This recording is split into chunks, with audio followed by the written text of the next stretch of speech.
کربلا پر شعبان کے مہینے میں کیا گزری؟ انتفاضہ شعبانیہ کیا ہے؟ امام حسین کے روزے پر حملہ کرنے والوں کا انجام کیا ہوا؟ جانتے ہیں اعلیٰ حیدر کی اس رپورٹ میں۔ بہار الانوار سمیت کتب تاریخ گواہ ہیں کہ طلوع اسلام سے پہلے جن انبیاء کا گزر کربلا کی سرزمین سے ہوا تو ان کے ساتھ ایسے واقعات درپیش آئے کہ ان کا دل حزن و ملال سے بھر جاتا۔ آدم علیہ السلام ساری زمین پر پھرے لیکن ان کے پاؤں کربلا کی زمین پر آن کر زخمی ہو گئے۔ حضرت نوح نے کشتی پر سوار ہو کر پوری دنیا کا چکر لگایا لیکن جب کربلا پہنچے تو ان کی کشتی طوفانی لہروں میں پھنس کے رہ گئی، اور خلیل خدا حضرت ابراہیم علیہ السلام تو سرزمین کربلا سے گزرتے ہوئے گھوڑے سے نیچے گر پڑے اور ان کا سر پھٹ گیا۔ اللہ کے انبیاء نے ان آزمائشوں کے سبب کے بارے میں خدا سے سوال کیا تو اللہ کی جانب سے ان پر وحی نازل ہوئی کہ یہ کربلا کی زمین ہے، اور یہاں پر سلطان انبیاء کے نواسے حضرت امام حسین علیہ السلام شہید ہوں گے، اور پھر یہ انبیاء اللہ کے حکم پر قاتلان حسین علیہ السلام پر لعنت کرتے گئے اور مشکلات سے نجات پاتے رہے۔ 61 ہجری میں نواسہ رسول الثقلین حضرت امام حسین کی شہادت کے بعد بھی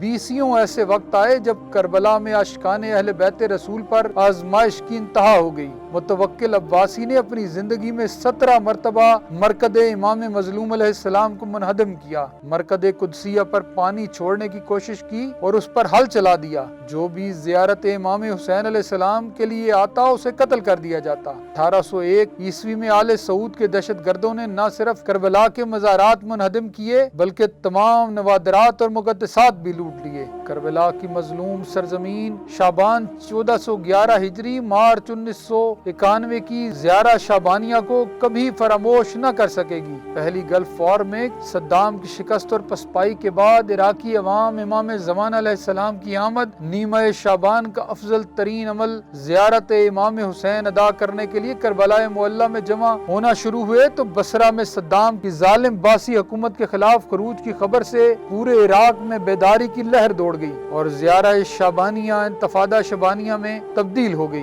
عوام سڑکوں پر نکل آئے۔ بصرہ، ناصریہ، مارا، نجف ہی نہیں کرد علاقوں میں بھی باسی فوجیں شکست پر شکست کھانے لگی۔ 18 میں سے 14 عراقی صوبے صدام کے ہاتھوں سے نکل گئے، لیکن یہ شکست عالمی اداروں اور سپر طاقتوں کی منافقت کے باعث چند دن تک ہی محدود رہی۔ ڈکٹیٹر صدام اپنے بیرونی پشت پناہوں کی مدد سے پوری طاقت کے ساتھ ظلم کے خلاف خروج کرنے والے عراقی مظاہرین پر حملہ آور ہو گیا، اور وہی ہوا جس کی پیش گوئی قائد ملت جعفریہ آغا سید حامد علی شاہ موسوی نے خلیجی جنگ کے دوران کی تھی کہ امریکہ کا نشانہ صدام نہیں عالم اسلام ہے۔ امریکی سامراج کو صدام کو ہٹانے میں دلچسپی نہیں، اصل ہدف مسلمانوں کی عسکری و معاشی قوت پر قبضہ ہے۔ چشم فلک نے دوہرے معیار اور منافقت کا یہ مکروہ منظر دیکھا کہ وہی اقوام متحدہ اور اتحادی افواج جنہوں نے عراق کو خلیجی جنگ کے دوران نو فلائی زون قرار دیا تھا، صدام کے ہیلی کاپٹرز اور جہازوں کے ذریعے بے سر و سامان مظاہرین پر راکٹوں کی برسات پر چپ سادے رہے۔ کویت کے 15 لاکھ باسیوں کی محبت میں ساری دنیا کی فوجیں مشرق وسطی میں اتار دینے والا امریکہ کروڑوں عراقیوں کو صدام کے ہاتھوں کچلتا دیکھتا رہا۔ کئی ملین لوگ صدام کی فوجوں کے ہاتھوں ذبح کر دیے گئے۔ دجلہ و فرات کا پانی مظلوم عراقیوں کے خون سے اپنا رنگ تبدیل کر گیا۔ کویت کے تحفظ کے لیے عالمی کولیشن بنانے والی منافق عالمی طاقتیں صدام کی بربریت پر مذمتی بیانات سے آگے نہ بڑھ سکیں۔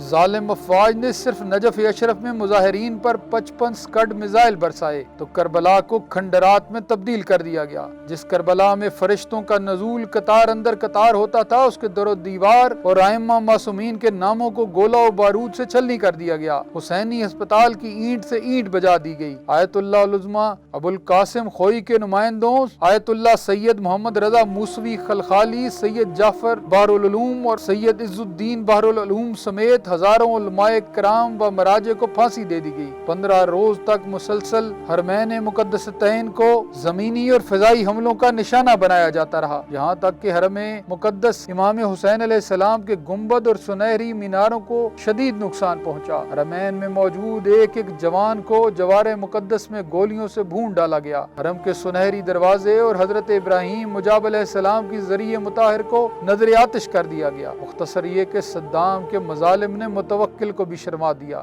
آج تک دریافت ہونے والی اجتماعی قبریں صدام کی بربریت کی داستانوں کے ابواب میں اضافہ کر رہی ہیں۔ عالمی میڈیا نے رپورٹ کیا تھا کہ صدام کے معاون خصوصی داماد اور کربلا میں بغاوت کچلنے والی فوجوں کے سربراہ کمال حسین مجید نے کربلا کے سامنے ٹینک پر کھڑے ہو کر روضہ حسینی کی جانب مخاطب کر کے کہا تھا، میرا نام بھی تمہاری طرح حسین ہے۔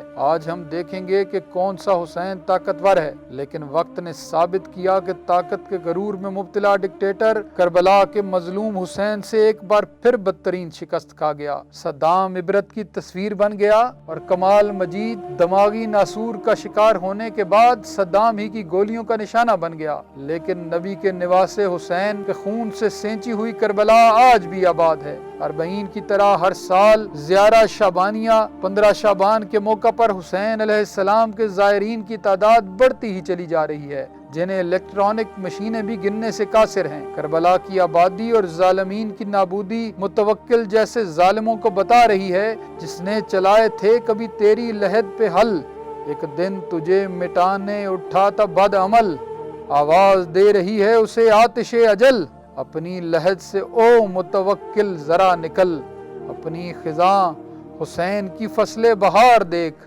کاٹی تھی جس پہ نہر اس کا مزار دیکھ۔